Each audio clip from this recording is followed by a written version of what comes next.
Hi, I'm Kate Snyder. I'm an associate professor of psychology at Hanover College. I'm Stephanie Wormington. I'm a research faculty at the Center for Creative Leadership. And Stephanie and I were these co-editors for GCQ's recent special issue on underachievement and achievement motivation.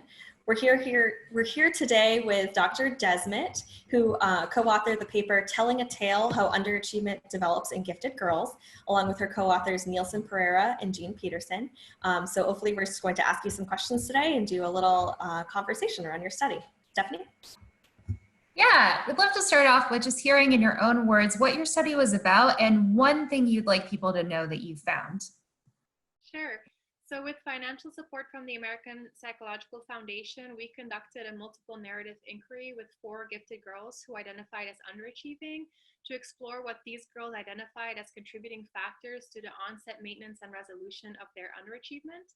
And each girl had a unique story, but across the 4 students, we found that the main disruption in academic achievement happened when they transitioned to middle school. The sudden increase in curricular demands affected their achievement and well-being. The girls also mentioned negative self-perceptions, the lack of learning skills, and negative relationships with teachers as contributors. And for all 4 of the girls, underachievement started to resolve when they had a clear goal in mind, which happened to be going to college. That made them reflect on their own underachievement and explore avenues to increase motivation and achievement.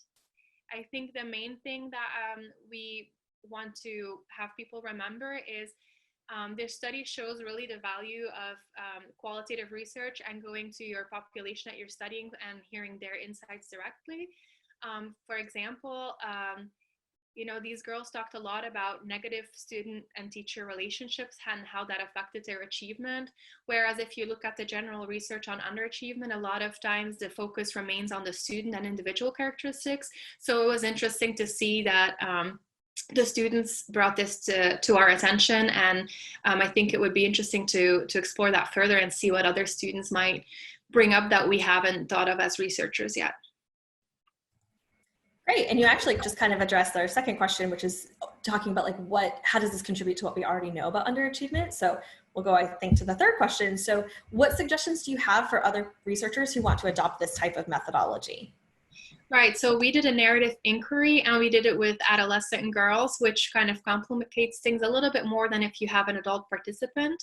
So the goal of narrative inquiry is to look at people's storied lives, and that requires a lot of interviews. So for me, I had to go to these girls' houses multiple times across 1 month to do these interviews.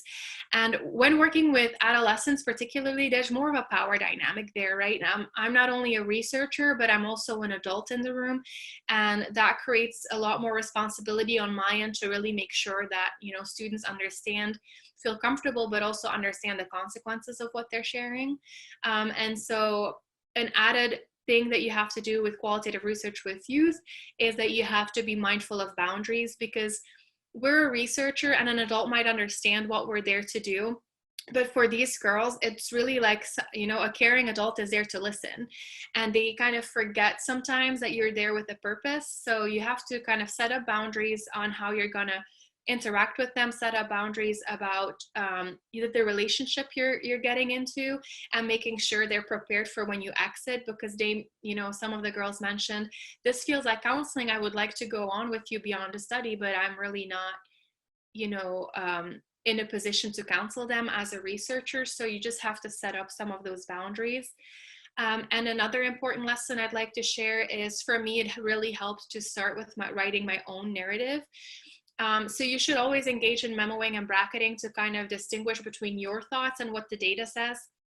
And so for me, it was really helpful to write down my own personal narrative ahead of time, because it allowed me to really have in mind kind of what is mine and what is the participants. So when in the interviews, if a participant brought something up that I experienced as well, I would be mindful of that instead of just jumping on it and thinking that that's a really important lesson. I would be like, just because I also experienced it, let's just explore how she experienced it first, and let's not press that just because I think that's important. So yeah, writing your own narrative as a form of bracketing was very helpful. Great. It sounds like there's a lot that you've learned and a lot to unpack in there. So if you'd like to learn more about this study and all of the studies in the special issue, please visit us at GCQ's website.